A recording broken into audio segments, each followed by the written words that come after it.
Hello everyone. Good afternoon. Hope that you all are doing well and in great health. Welcome to the day 2 of Tech Xplore brought to you by Industry Inspire Talks organization.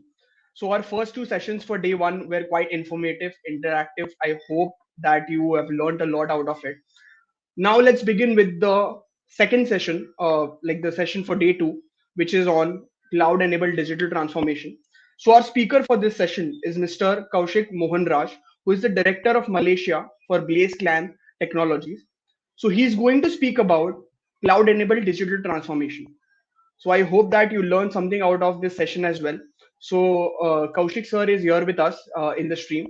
So without wasting further time, I'll just add him to the stream and let him introduce himself to all of you and kickstart with this session. Thank you, Omkar. Appreciate the invite and to be part of this great panel that you've had.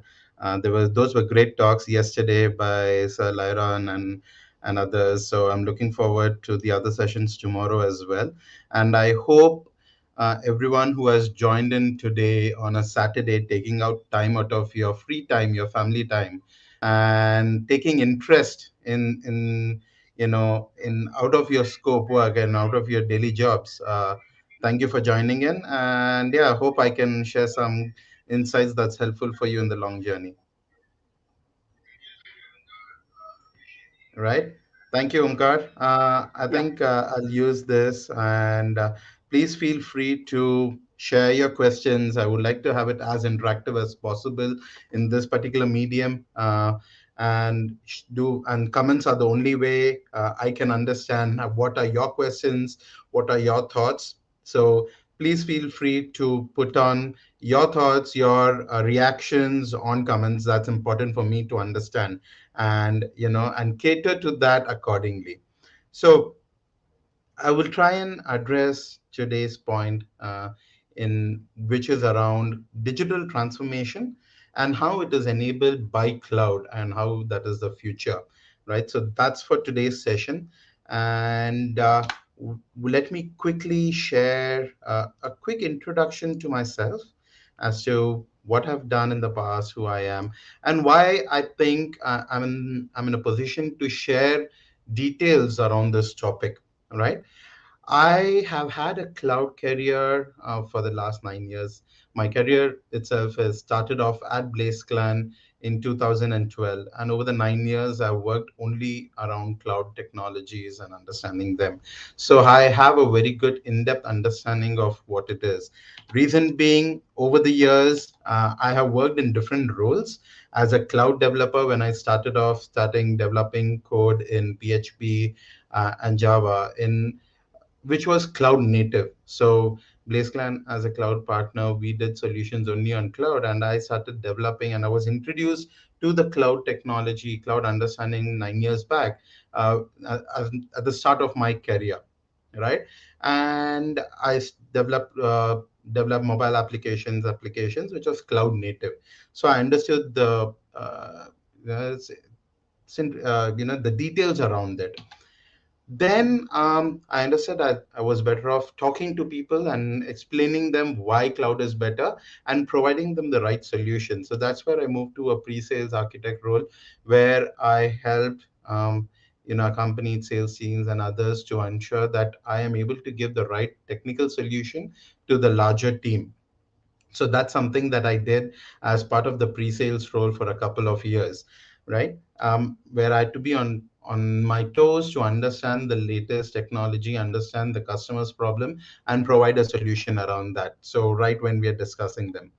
So that's when I understood technology. I understood the business aspect around the cloud technology. How what are the customer problems? I stepped into their shoes and understood their problems, and that was very helpful for me. From there on, I moved on, and that's when I moved to Malaysia. Both of the earlier roles as a cloud developer and pre-sales was when I was based out in Pune, India. And in around 2016 is when I moved to Malaysia as a solution architect still with Blazeclan, for a customer of Blazeclan, and worked at at projects which had a large impact. There were a lot of users who were using those products, so it was helpful to work at scale and work at a solution which impacted many lives or helped provide entertainment for many lives. So that's kind of a solution that I worked on. And for the last 2 years, I've been fortunate enough to be entrusted with the responsibility to run regional business operations and sales for Malaysia region for BlazeClan. And that's where now, as a director for BlazeClan Malaysia, I manage sales and operations, and also work with customers to provide the best solution around that. So hence, I've seen different phases where I've been in the implementation phase, done pre-sales. So that's where I understand where customer needs the digital transformation. And now, while I'm talking to various customers and the CXOs, it is critical and to understand why digital transformation is so important, right? Um, Also, I am keen to share my thoughts in community events like these, and hence also part of it, I work with community groups, and as part of that, I am a co-organizer with two other co-organizers here as part of the AWS User Group Malaysia, and also a co-director for the WIBD, which is Women in Big Data Malaysia chapter, where we try and bridge the skill gap and also help to uh, you know create a community of technologists in the region. So that's the idea, and for which I've been recognized as an AWS APN ambassador, and recently in August conferred as a AWS community hero for various activities that I conduct. So also, to ensure that I am well versed with technology, I have uh, gone through and understood various technologies and hold about 14 certifications across various cloud service providers, right? And also a well architected framework practitioner and reviewer. The reason I state this is very important to understand how you want to provide digital transformation journey for your customer. You need to ensure that it is well architected, which I will touch base upon. For those of the uninitiated, I will be touching base upon during my talk for this, as what is well architected and why it is important as well. So for everyone, as I go through and next I'll be introducing the agenda, please feel free to put down all your questions into the text. And Omkar, if there's anything that in between we could take some questions, do let me know, because we can take that forward accordingly. Right? All right. So for today's agenda, what we have is, an introduction to digital transformation. All of you are aware of what is digital transformation, what it is, but I would like to build some context around it. Give more perspective of to why there is a particular hype around digital transformation of late, why it is important, and how we can go about achieving it, and why cloud-enabled digital transformation, because I believe, and my personal opinion is that that's the only way forward. If you want to do digital transformation, you cannot do it without cloud technologies, right? So let's dig into the digital transformation aspects, the whys, the whats, and hows of doing them, right? So the definition that you would find on Wiki or any other place, so this would be the general definition that you would find, where digital transformation is adoption of digital technology, or you would say anything that is converting analog to digital in primary sense. But beyond that, right, how is it making it things easier? And these perspectives, the first thing is, how does it improve business processes? How does it add value for your customers? And there are various customers that we could talk about, and I'll share them. And does it bring in innovation? So these are the few aspects that set up a digital transformation context, right? So this is a classic example of digital transformation. All of these things that you see, including the Babu Bhaiya's Hera Fairy red color phone, to all of the other rest that you have here, be it the iPad, the camera, the video set, the video cam, the Game Boys, transistors, calculators, notebooks, all of this is now set up into your phone in your pocket. right? So these millions of things are all in one device into your pocket. So this is a classic example of what digital transformation is, right? It spoke about innovation, it spoke about adding value to the customer, and overall user experience is the best, right? So with, you know, I- as I said, this is something where digital transformation is not new, right? Digital transformation has been there for ages. And a good example is where, let's say, you utilizing Excel or spreadsheets, for an instance, is now a norm, right?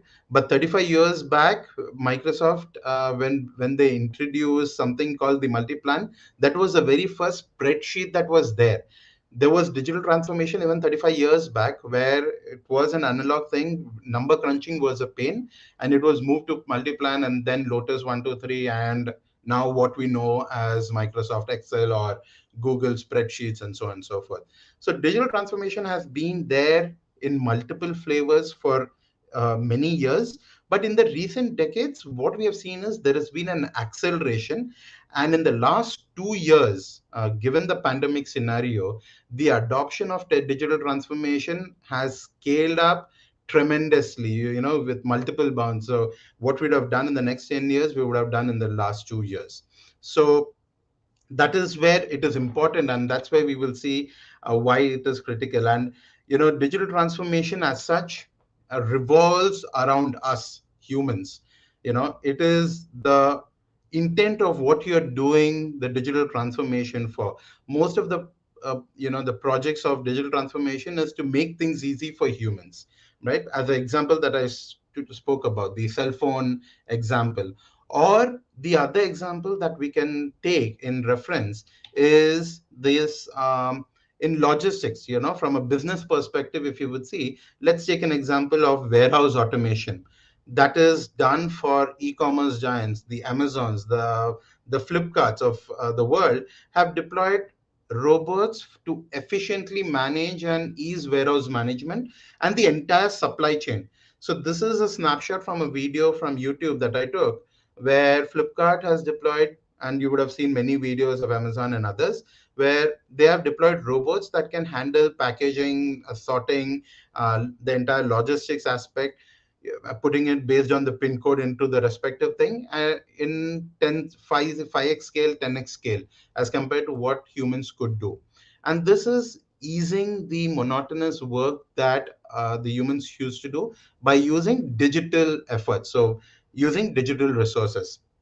So that's what I wanted to use this to give some perspective of how digital transformation has taken place.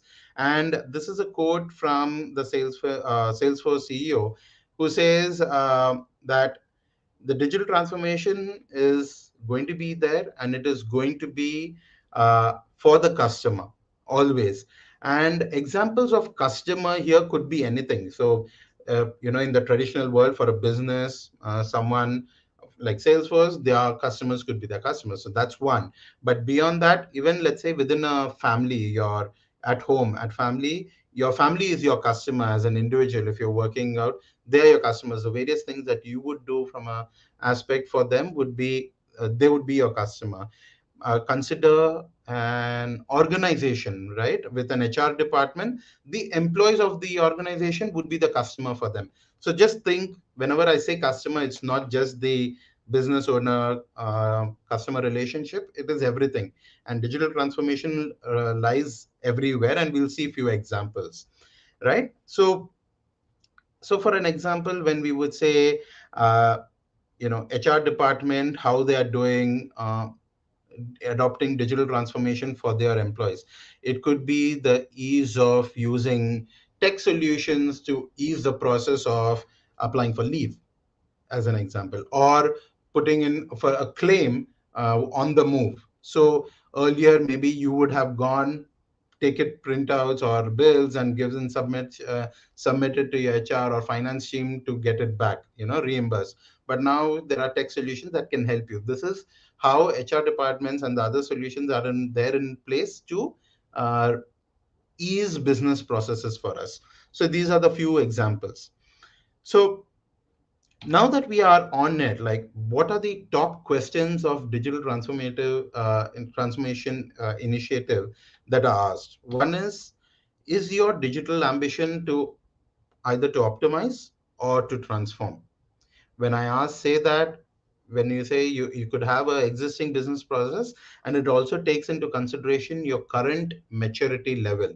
What is your current maturity level to which you want to take the entire setup to the next point? Do you want to optimize it, or you feel that's a complete transformation required where nothing is right, you have to move and go to the industry 4.0 version of it and then adopt it? So that's, you have to answer that kind of a question. Identify what are the key stages and activities that you want to go through for doing the digital transformation, right? We'll see in the examples of doing it. And the most important part, as I said, it is important who are the leaders and the team involved as part of this entire digital transformation initiative that you're going to take. So, human factor is the most critical aspect. It is not just about taking a solution, adopting it, and doing it, or adopting a cloud solution to address your point. No, it was always how the end customer is able to utilize it. For an example, let's take a digitization point where digital payments come in and is introduced in India. How we have to understand not just who are the users are going to be. It's not just going to be the Gen Z or the millennials of today. It is going to be the senior citizens. It's going to be all age groups. So we have to think of all the solutions and the digital transformation journey that we are going to do, keeping the customer base in mind. So always build a solution with keeping them in mind, right? And there are various successful examples of digital transformation. Examples of which is digital education, be it something very similar to what Sir Lyron said yesterday in a session, using VR, right? Or even AI for that matter. How could you make your education more immersive and interactive using technology? One basic level we all have seen during pandemic is online class using digital transformation, how teams have evolved, making the solution more inclusive for online classes. But even beyond that, how are we using IoT solutions, how are we using tech solutions to make on demand learning, online learning, virtual reality learning possible using technology? So that's one great example.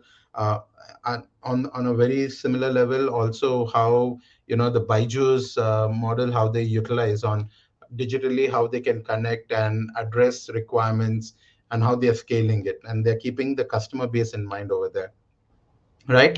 The other example could be cloud kitchens, where the Zomatos and Swiggies of the world and the Uber Eats of the world have introduced ways where now you don't need to have a proper restaurant if you want to run a cafe business, right? So keeping that in mind, they are catering to them, to the solutions, even with a home kitchen, and these are called cloud kitchens. So these are digital transformation enabled by technology, right? And they are able to reach out to multiple homes from a very remote location, right? Other example, digital banks. I think the UPI in India and in Malaysia, there's something called Do It Now, and various other solutions that are there. And globally, how digital banks have become a norm now. A few years back, we would not have taken that into consideration. Be it the demonetization that impacted Paytm and others to adopt, or various other, now the digital world where now we don't even see the transaction of money. Everything is done digitally in a way where you know everything is managed in a secure way more so, right? So digital banks is a very good example.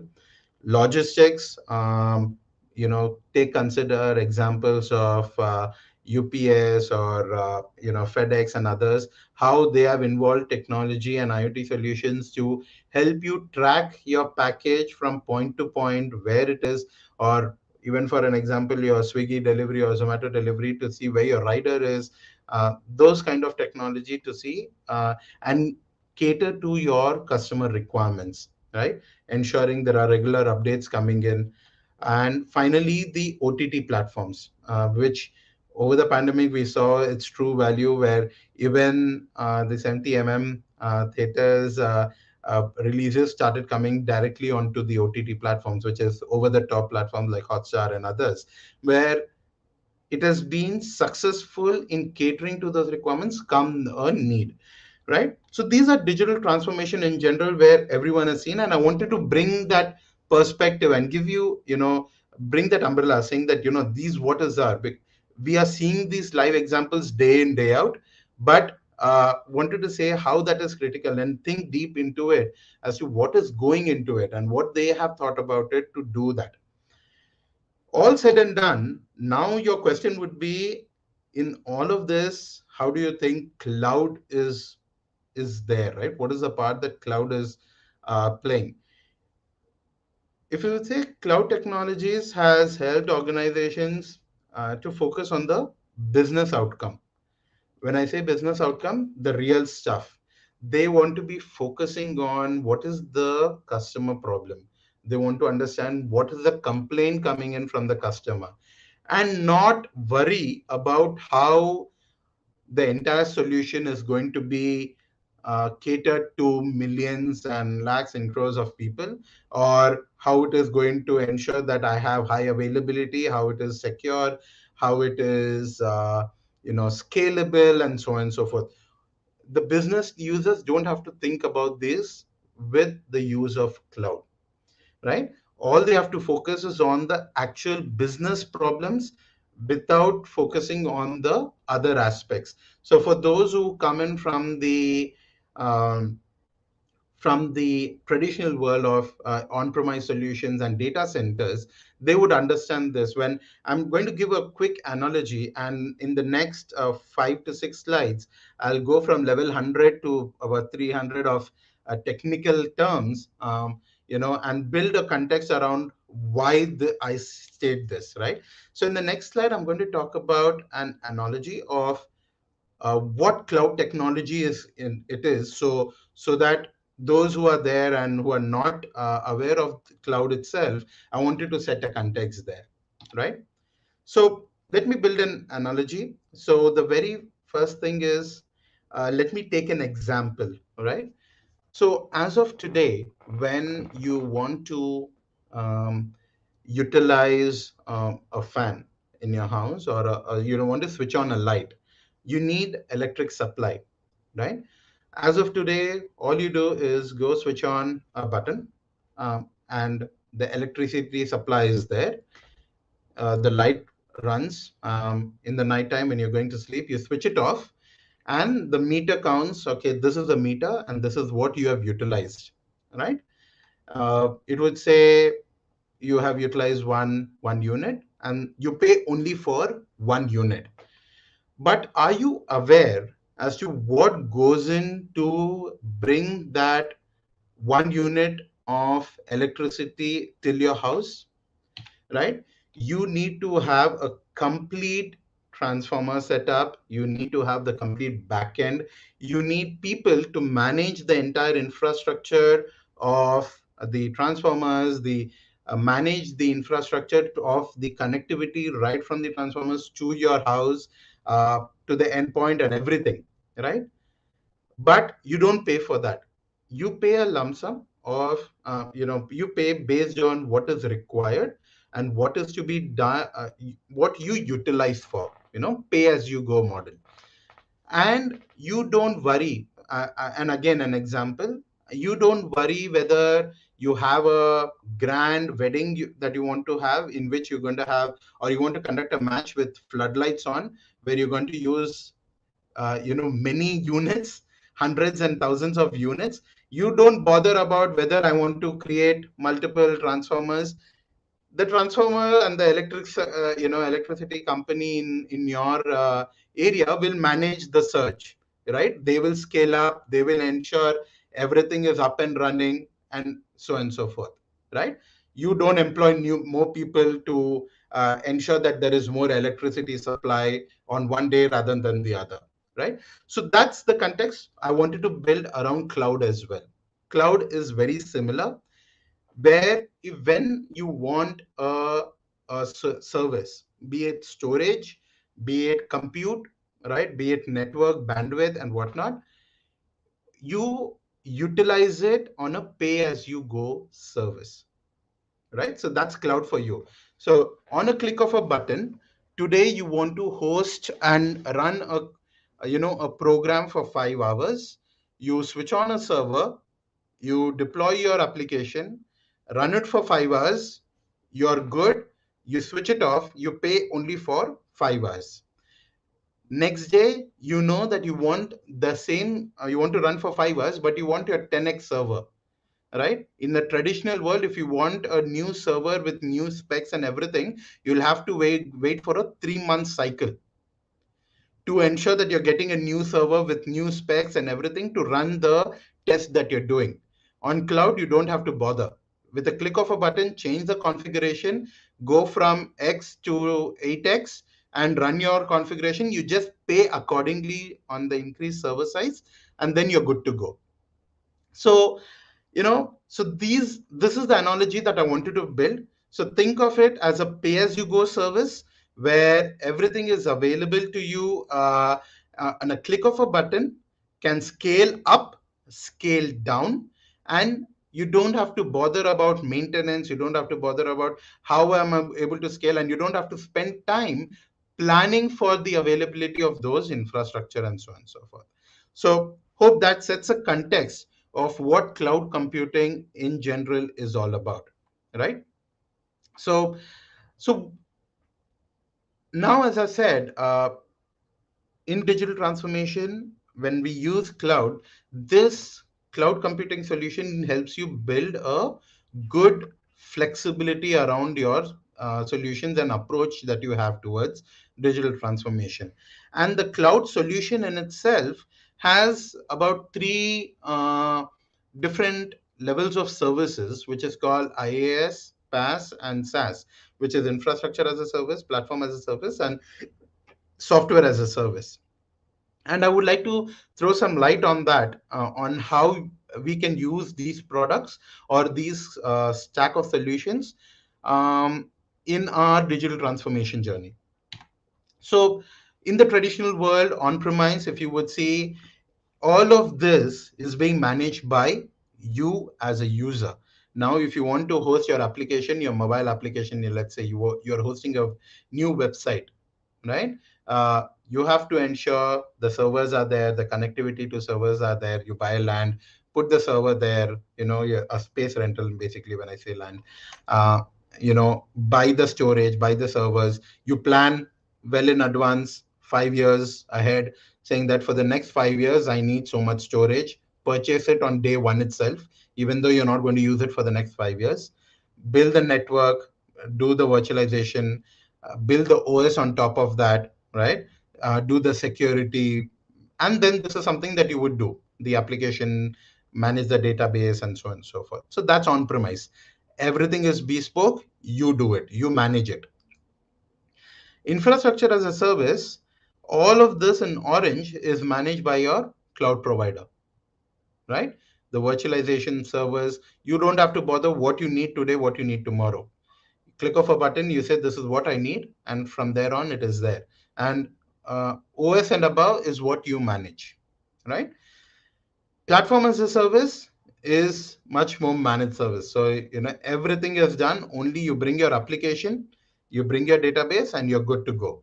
I think a lot of these services like GoDaddy and others, this is what they provide. They provide this, and you run your application on it. They'll give you a Linux environment or a Windows environment, and you're good to go, and you can run them, right?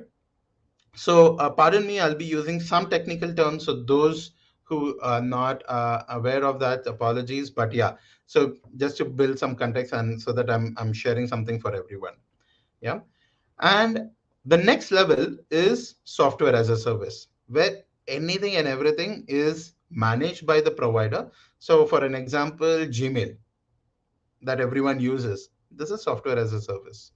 They have built everything. All you need to do is pay a subscription fee and then utilize everything, the software, the data, everything. They will manage it for you, right? So that is what the flexibility is from a digital transformation perspective. Now let's say all these three is something that is available as a cloud provider. And think of your digital transformation journey, right? If you want to just you as an individual starting a startup, right? You don't want to spend thousands and millions of dollars procuring servers, setting up network at scale for your product. As an individual, as a person, all you want to do is go on board, choose the best solution for your thing, and go ahead. Let me, right? So that's what you want to do, and manage it based on your convenience and the flexibility that you're looking for. So, as an example, if you would see the way Omkar is running this entire show, he wants to ensure that he can conduct these sessions and bring it to you at large. He used the best solutions at place like StreamYard and YouTube to put together, ensuring he's reaching out to you at large. And that's what the cloud solutions have made possible for individuals, enterprises, and large enterprises as well, right? So that is where it does not just leave the power just with the big companies with big pockets, but even young entrepreneurs with lean budgets can now make an impact on the world. So that is where critical, the role of cloud computing is in all, right? So as cloud the enabler, as I mentioned, it is very cost effective. The point that I just mentioned, I as an individual, if I want to start a business and I want to run an application or a photo sharing application like Instagram, I can build it at my house. I can host it on to a cloud provider system, and then I can send it out and test it out with the public before I can go into my investors and various other things, right? I will not spend more than maybe $50 a month and still test out my solution at scale in various locations, not just in Malaysia, in India, but I can test it out in various regions as well. I'll touch a base upon that and how we can do that, right? Uh, it is scalable. When I say scalable, if application that I'm building becomes successful overnight. Until now, I was maybe hosting it on a very small configuration server and I was paying, let's say, just $1 for it. Next day, I know I'm going to make money out of the application that I've built. I want to scale it up. Traditional world, I cannot do it. I'll have to wait for a procurement cycle to get that in my digital transformation journey. Now, if I want to do it, click of a button, I can add more servers to host the application in a powerful service. Instead of $1, I'll pay $8, but I'm going to do more business. And I can be scalable within minutes, right? Of in few click and few minutes, boom, you're ready to serve the larger group of people who are coming onto your application. It's scalable, right? And elastic based on the requirements. When I say elastic, it let's say all of a sudden today you're running a marketing campaign for the application. I run a marketing campaign for the application that I built. Today I want to bring it up to 10x. I'll pay 10x, and then the next day I can bring it down as well, bring it down to 4x, and say, okay, I just want to spend money for 10x on for a week until I run the marketing campaign. Once that is done, I know the traffic will reduce to my app and my website. I'll bring it down and scale down and pay less. So the elasticity is there and it is available, right? And most importantly, it is reliable. In case of a on-prem solution, what I'll need to do is I'll need to deploy 10 people just to manage the infrastructure, the network, the storage, to ensure it is reliable. Whereas on cloud, you get SLA based service to all the solutions that you would be utilizing, right? And you don't need to think about in the middle of the night whether your servers are up and running or not. So they give you SLA based, but of course you need to ensure that you are architecting it well to ensure that you're making the best out of it, right? So it is reliable. And then finally is the global reach that you get even as an independent entrepreneur or an independent startup that you're starting off, right? You don't have to spend billions of dollars to set up a data center somewhere else or procure infrastructure somewhere else. There is a global reach. So I'm going to use some examples from one of the CSP, the cloud service provider, which is AWS, to share some context around this, right? So if you would see the AWS global infrastructure, this is the map that they have. All the blue ones are the existing regions that they already have, right? So now let's say you as a business started off serving your customers in India, right? You would be then using the servers in Mumbai as of today, the region that is available in Mumbai. Now, as a business plan and a journey, what you have decided is you want to scale and move to Europe and serve your customers in Europe and in US as well. Traditionally, it was very cumbersome. You can't do that quickly, right? But now using cloud, all you have to do is choose the nearest region. Even within Europe, you have multiple options. Choose the nearest region and then launch your services there. Within a few minutes to hours, you're ready to go and you're servicing them with best user experience from a location nearby. And also there could be reasons why you want to host somewhere close by, is for legal reasons. Law requires that the data resides only in that region and so on and so forth, and you can cater to that by using a local region for them. So that's the power of utilizing them, where the CSP, in this case AWS, is investing and spending the time to build the scale and the reach. While in a click of a button from your console on your browser, you can go select from one region to the other just by a drop down change, and you're in another region and you can create a server there, right? So that's gives you immense flexibility in your digital transformation thought process and approach in itself, right? So that's very critical, and that's possible only with cloud. Another example, in the pace of innovation that is happening with each of these CSPs, where as an individual it is not possible. While you if you have to think about it, you cannot think of doing it at scale while you're focusing on business objectives. You can't think about how I can bring a server somewhere else or build a new region for my new aspect. So if you would see this snapshot here, right? AWS global infrastructure back in April to 2020 was this. They had 22 regions, they had 5 new regions coming up, 70 availability zones, and so on and so forth. But we can get into the details in a separate session about AWS. But what I wanted to say is, from April 2020 to today, if you would see, there are 25 new regions. So out of the 5 they had announced, 3 has already been launched, and 2 pending, and there are 6 more added already. So there are 8 announced regions that is there, and one of them is in Hyderabad in India, which will be a second region within the country. Right?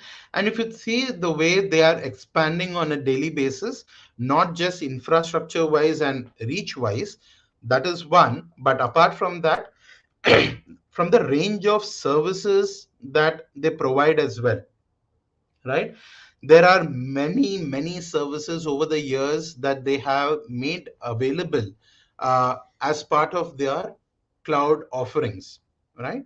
So this is a snapshot from the AWS website, where they share what are their products under each of these sections. So these are not even the products, so each of these are actual sections, and each of them have various solutions available that you can choose from, right?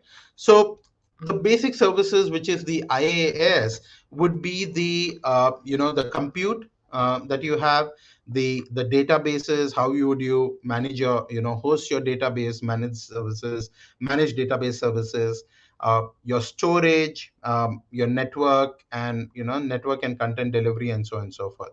These are the very base. So until now, the examples that I said, you want a server, you can get them. You want storage, you get them. You want to host your database, they have a database service, and so on and so forth. But this is in general, which I think is fundamentals, that everyone does have this. But what is there that a cloud provider provides you beyond just these services. So when you do a data center, this is what you would have, right? You would have the compute database and so on and so forth. But from a cloud provider, there are various other enhancements that they build and make it available to make it easy, or as they call it, as managed services provided to you. For for an instance, excuse me, for an instance, analytics. Analytics here is how you could do analytics on, petabytes and petabytes of data that is being streamed in on a daily basis. And if you have to do this, you need to do it at scale, and you need the scale and elasticity to be available to you to do that. Right? And they are building these AI/ML solutions that can be utilized. And even if you are not a data scientist, you could go in, choose a particular algorithm, say this is what I want to apply on my data that you are creating, and just apply it.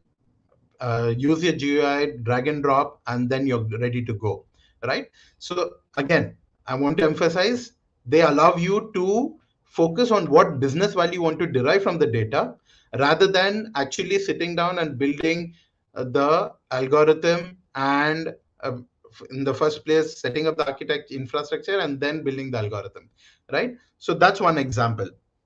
The other example is IoT. If you would see, IoT is everywhere that we are seeing today, right? The Internet of Things. It's in the buses that we are traveling in the in the cabs that we call cab hailing that have. Everywhere there is an IoT solution in place for those who are using the Google Homes Eco, or the Eco, the various other products that are available. The thing is immense, but to cater to all of that, you need to do it at scale, and that's possible using cloud. Now think about media services solutions like what Amazon Prime, or Prime Video, or Hotstar have to do. They have thousands of shows and series hosted, and they have millions of subscribers who are streaming different kind of data and content, right, from different locations in the world. Think about the scale in which they need to work at how they have to cater to so many different needs, right? I'm not even going into personalization and internal aspects of it. I'm just talking about the scale in which they need to first host the app, and based on your user experience, cater the data that you need, and also build up entire profile around you. So that's what they use. And at scale, how they manage such large inventory of media services, media data, is using these media services, right? So that's one. Now consider the bread and butter of most of the IT engineers are doing front end and web development and mobile development, and then testing them. I have a very good example. So nowadays, mobile apps or mobile first is a thing for most of the organizations, right? No one is even building the website now. People are going mobile only, right? So in this case, when you go mobile only, you have to cater to an ecosystem which is very diverse. And why I say that is, so major two operating systems, which is the iOS and the Android. But within Android, you have like zillions of different variations that you have to test that your application is working properly. And if you have to do it in real world, what you'll have to do is bring your mobile app tester, all the variants of the mobile device, and have them tested, right, on different device, whether the application compatibility works or not. Now, on the cloud, they have something called the mobile farm or the device farm, in which you just choose the kind of application, the device that they need. They have hosted these real devices at scale. You deploy the app from your end and test it out on a virtual level. In actual, there is a actual device in which it is being hosted, but you're just putting the application there without even buying that, and you just pay for few hours that you utilize for testing that device on that device, right? So this is a flexibility and at scale, and there are many devices that are available as part of the entire device farm catalog, which you will not even be aware that there are there. You want to test them, and you will know that what is the percentage of users in your region who are using that device. So these are few use cases. And yesterday Mr. Lyron mentioned about the VR and the virtual reality and AR.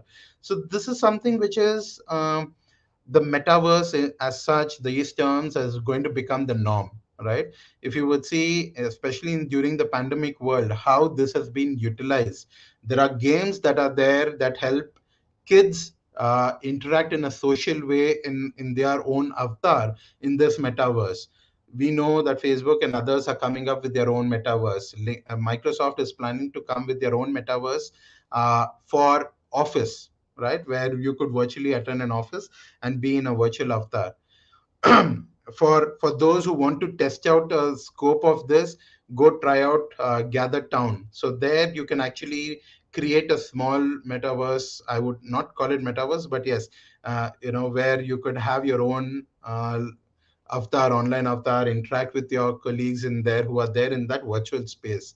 So it's very interesting of what is there in the future.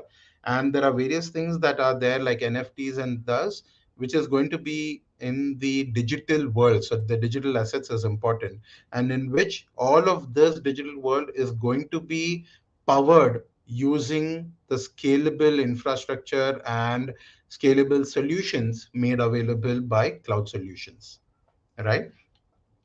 So again, now revisiting the examples that we said again earlier, last time I mentioned about how the business is being addressed. Now again, think about all of these from a perspective that I just spoke about of how cloud is enabling them. You know, from for Byju's from to scale from, let's say, 500 users to say 10,000 users in a month. Would have been it been possible without something with the help of any cloud solution? Or think about any of these online training that was available from few hundred to going to thousands of users. Would it have been possible, right? Digital education, cloud kitchens or digital banks, right after demonetization, when or Paytm, when they had to scale up and they had to use some way to ensure that they're able to cater to everyone. That scalability would have been possible only with cloud solutions. And similarly with logistics and OTT platforms as well. So this is one thing that I wanted to bring about and do it, right? And now that I have said that, with cloud everything is possible. Cloud is a magic wand. Yes and no. Cloud is an enabler. It is an enabler, but digital transformation has to be done right. It has to be done right at many levels. It has to be done right at a technology level. It has to be done right with the human factor involved, with all the people who are working with you in the digital transformation journey. It is important that they understand this aspect and they have to be involved in it. It has to be done the well architected way, as I call it. Uh, so there are five pillars of the well architected framework, which I'm going to showcase now. But it is very important that digital transformation uh, is done the right way using cloud, or else the intent of doing good will fall back on you and you would be in trouble. So it is very important, and that's where a lot of these digital a lot of the digital transformation consultants like us come into picture to help and guide the customers to see what is the right way to go ahead, right? So there are five pillars, as I said, of the well architected framework, and the digital transformation has to be done the right way, basis of these five pillars, right? So you need to ensure you're able to operate in the most optimal way. Operational excellence is very critical to ensure that once you have everything, you're able to operate and manage it properly, right? Security is a day zero activity, right? When I say day zero activity, even before thinking of what is to be done using cloud on digital transformation journey, what you have to think is how to secure your entire journey and entire solution. So that's where I say that it is paramount that security is your day zero activity. It has to be a reliable solution, and that's where we say that it has to be architected in a well to support the entire digital transformation vision that you have.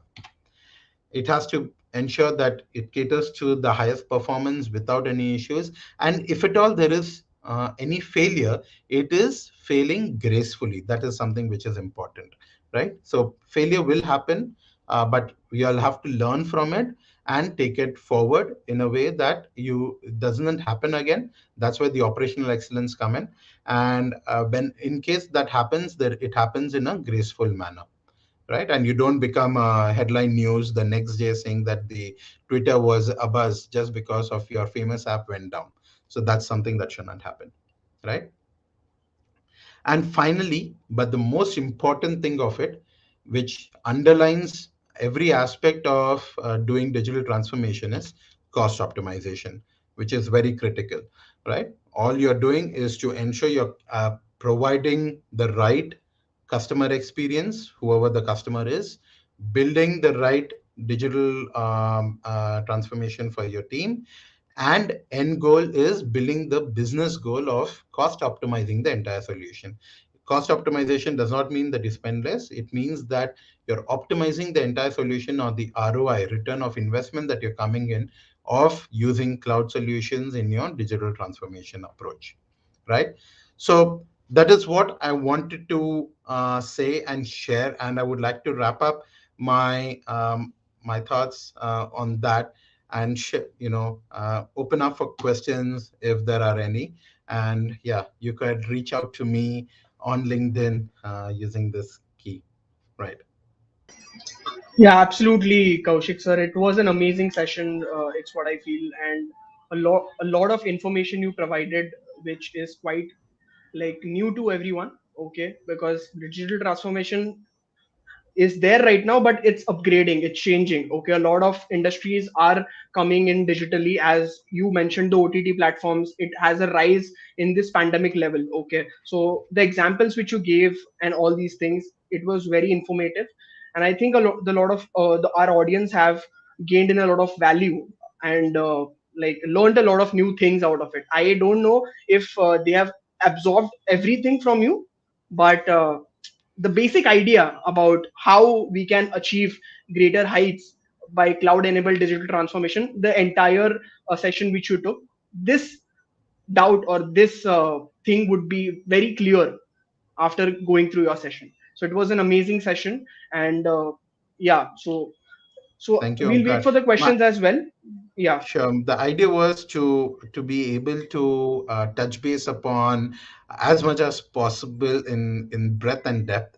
But yeah, we are happy to connect with the rest to see where what we can do and address. Sure, sure. So the session was a bit long, but it was quite informative. It's what I feel, and everything which you covered was is valuable and would provide value to the ones who are watching it. So I have certain questions prepared for you, which are slightly industry specific, which I wanted to ask you. If Sure. the audience has any questions, they can like drop in the live chat, and I can ask to Kaushik sir. But let's start with our like the questions which I have for you. So you Sure. told me you have been into cloud for a long time, and you have achieved greater heights. You're also working as an AWS hero now. Okay. So can you give us a roadmap of your entire career journey from the day you started to where you are now? Sure, I'll try and keep it short. So, for me, it has been key to address what is required and be, the cloud industry or the cloud world itself has been evolving on a monthly, if not daily basis, right? There are new things coming in every day that is made available. So we need to ensure that you're on top of it every now and then, be abreast and be curious to learn and understand about it, and be ready to explore, right, to see what it is. And Yeah. So once you're good to explore, then everything is easy, especially in the cloud world. Things are made easy for you to adopt, right? So that's something that is there. And for me, as I said, I've been keen. I started off as a developer, as a fresher, but I was keen to talk to people and get into the business world and understand and talk to customers. So that's where this helped. And when I moved to pre-sales role, right? And that's what I got to do: talk to end customers in person, understand their business problems, and cater to that. And now, for me, it is important that I stay in touch with the community as well, because if the community thrives, I would thrive in the future as well, right? And it has a long-lasting impact, and that's where it gives you a learning experience, and that's why I engage in within the community and through the journey. Absolutely, that's a very nice explanation, and also the journey which you had, you shared with us. Because when it comes to cloud and community, it's like interrelated. It's what I feel, because a lot of Right. AWS, they host a lot of events for developers to actually connect with you, connect with the people in the AWS section as well, where they host such sessions on the cloud services. Because let's say the leaders who are there in the industry, they know everything and anything about the digital transformation, but what about the generation, the upcoming generation? Okay, so you guys do an amazing job, like just like you are doing this session with us. You are sharing whatever you have learned. Okay, and like this shows how passionate you are towards enabling cloud transformation, and it's also the learnings you had. Okay, so all that you shared would definitely help out, okay, to all the audience.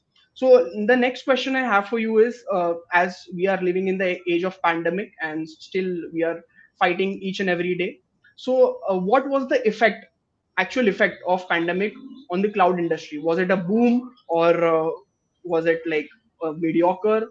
What was the response? It was certainly a huge surge in the mindset, change in mindset, or a huge change in mindset for the decision makers. Initially, everyone was skeptical. Cloud security, when whether my data is going to be secure onto cloud. Do I have the right skill set or not, right, to manage it? Come pandemic, everyone had to do that within a month. If they had done it earlier, they would have had the right time to do it and do it the right way. But come pandemic, they had no other option but to take the digital route of doing things and adopt cloud the way they should have done at least few years back. So it was a boom as an industry, of course, and overall as business, it has helped, uh, reducing the education gap or the education cycle of the stakeholders and the industry folks, where now they are not asking whether we should do cloud or not. They're asking, how do I do cloud? Where do I do cloud? Right. So that's the change in mindset that has happened. Absolutely. So we have a question from Nazim here. Mhm. To all right. Sure, Nazim. So Nazim, as an AWS solution architect, certification will help you set the path to what is required for you to become an architect, right? But I wouldn't say that just having a certificate will help you become a solution, will help you become a solution architect. No. It is what you'll have to focus on is a journey, the hands-on that you would do to ensure that you gain the right experience while using the certification path to address your requirements, right?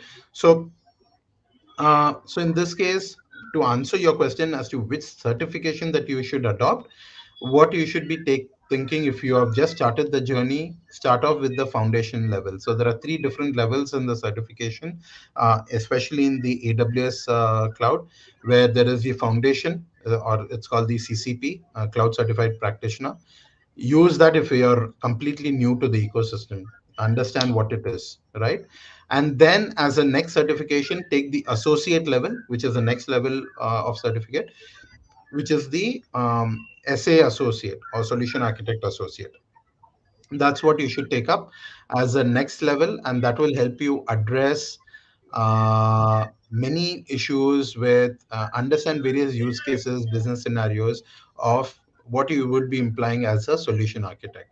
But very important that you do labs, that you do hands-on before you just attempt a certification, more from, even from a preparation standpoint, and even from a skill set standpoint. If you want to be employable as a solution architect, ensure you have hands-on.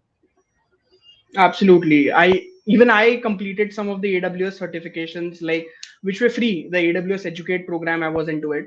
Okay. So there were a lot of learnings, and after the learning, we also got a badge, which we can Right. then showcase. So I also like went through, and I'm sure that Nazim, your question is answered. So let's go back to the discussion. It's good that Nazim asked this question. So the next question is related to that. So let's say if you want to give some tips and advice for students and working professionals who are about to start their cloud career journey. So what would it be?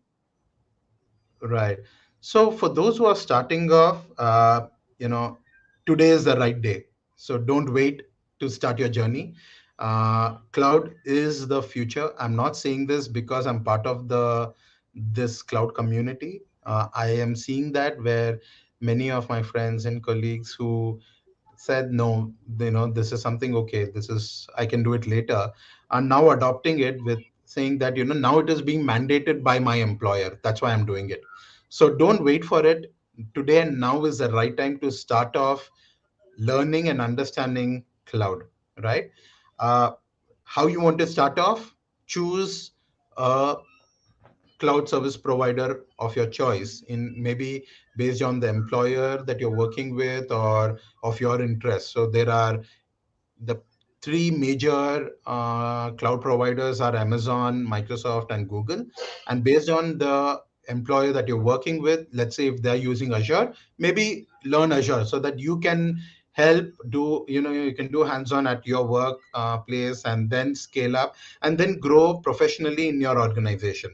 But if there's no other avenue and you're just starting off and there's no other option, I would advise start with AWS, because they are the leaders in the cloud industry, and uh, they are way ahead because they have a head start, starting off back in 2006, as at least 5 6 years before any other cloud service provider came into existence.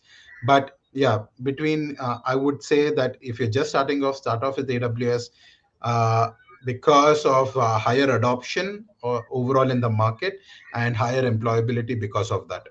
So that's one. And if you want a path to a learning path, there are a lot of learning paths available in the AWS training and certification section, uh, be it using a certification path or just your learning path, which you could do. And from a certification standpoint, there is foundation, there is associate, professional, and then specialty.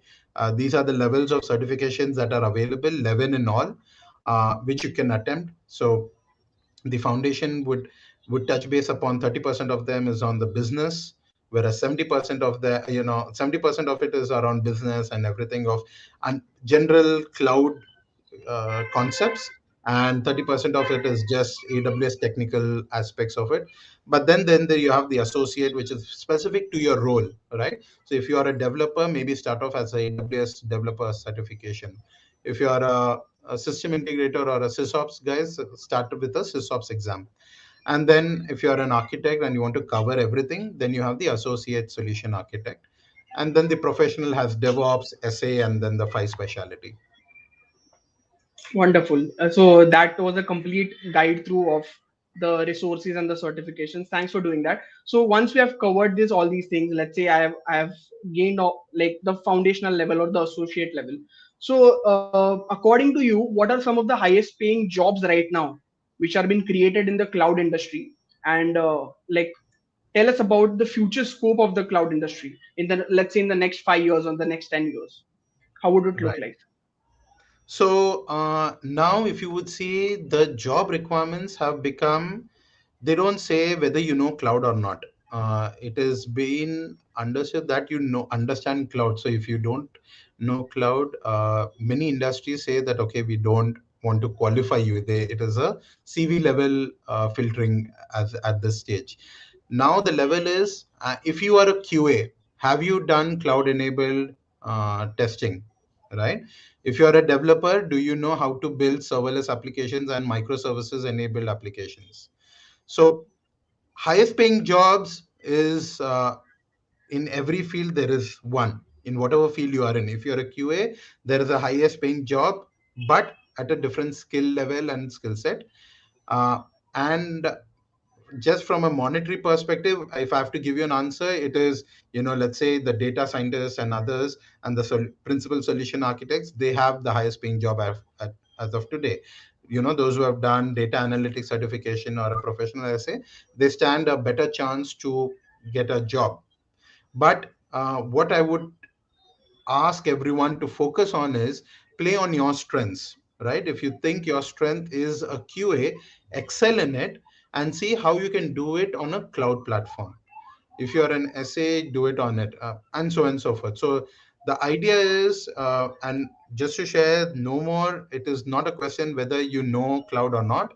It is a question whether you specialize in one of them on it. Are you a cloud developer?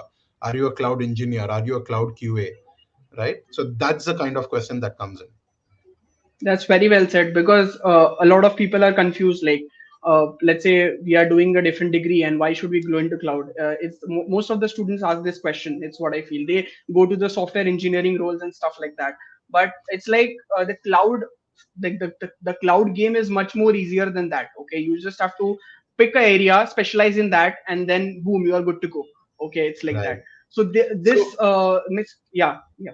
to address your point, I've seen now that cloud, on the contrary to what I said, cloud has become so easy to adopt that people from various streams, mathematics stream, economic stream, who have now started doing things on cloud very easily. And the advantage that they have is their domain knowledge. For an example, someone from economics can just come onto cloud and they are using cloud solution for building analytics and economic crunching their numbers, because adoption has become so easy. But they have an advantage because they understand economics. I, as an IT engineer, I don't understand economics, so for me I have to build the domain knowledge. Whereas you coming in from a different domain, you are already using cloud in one way or the other.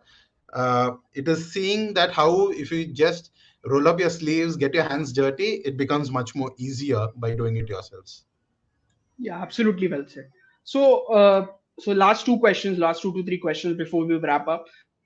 So the next question is, like, you had an amazing journey up till now. You are still enjoying it. You are still living the journey. You are still living your dream. You followed the right choice. Okay. So, what are some of the important lessons you learned out of this entire journey you had? Right.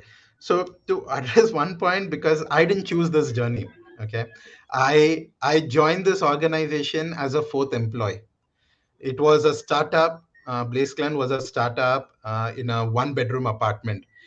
I had no clue that they were a cloud partner. I joined them because I got selected from a campus. Uh, I feel I'm blessed because of Blazeclan. I was introduced to cloud technology very early in my career, or at the start of my career, right? So I had the uh, early movers advantage where I was working on cloud right from day one, and I had the time to spend on those technology for such a long time, right? So that is why I have enjoyed and working in this, because that's where I see this is the future of the technology. uh, Earlier, as a only cloud partner in AWS in India, BlazeClan, we had an advantage. But now there are many partners who and startups who are doing similar service as what we do, right? But that's where it helps to innovate, to see how we can. Now, as I said, in my journey, I moved from a pure technical SA to now to a business oriented role where it's pure sales. I'm talking to customers about numbers, what is their requirements. But my customers are comfortable talking to me because I'm talking the same language to the technical folks, right? So I'm able to address and get to the solution quickly. So that's where my technical knowledge is coming in my tech sales role. So in the future, that's what I say, even for all my colleagues internally. uh, no, sales is no more a pure sales role. Yes, you need to be good, you need to have the knack of doing it. If you have sales understanding, which is great, but you need to understand technology very soon in whatever field you are, to do the right sales and make a better impact with your customers. Like Leary well said. Again, well said. It's what I feel because if you're not talking the language of your customers, they are not going to listen to you absolutely, and they are Right. actually going to point out, and they are not going to connect with you, okay, or connect with your Yeah, product. It's what I feel. If you're not that's right. talking in their way, so that's an again amazing and a very good point. It's what I feel. A lot of students or a lot of working professionals who are into sales, I think this would definitely help them. Okay, it's what I feel. So the second last question is like, if you wanted to give some advice to the future generation, to the younger generation who is right now emerging, okay, who are growing, okay, who are just about to see this whole cloud thing, okay. So what would it be? I would repeat myself, start early. There are many programs, as Omkar mentioned, like AWS Educate, where it subsidizes the rates of taking these certifications, and a lot of material available online. You don't need to be paying anything, just take out reinvent videos for AWS, or inspire videos that they have for Azure. Look for content which is there, freely available on YouTube and various other sources. Start learning while you're in college if you have to, right? Make sure that if cloud is not their part of your curriculum, a lot of colleges already have cloud as part of the curriculum, if not part of the curriculum for the examination, as extracurricular activities that they conduct. In my alumni, I've been conducting sessions on this, and I know that they have cloud specific solutions as well in my alumni. So be sure that you are adopting. Don't be averse of it. Ensure that you adopt as early as possible, because it's a huge world out there in the cloud world. Start taking the baby steps, start crawling, walking, and then start running. Be ready to run while you're joining the workforce, and you're not alone. There are thousands and lakhs of students passing out every year. uh, to stand out, ensure that you invest your time today, because when you are into the market, you will not have that required time to study and go through it in addition to what you're required to do, right? Because then you will be learning the domain knowledge. Now what you need to learn is the cloud understanding. So start today to ensure before you pass out, you have the cloud understanding.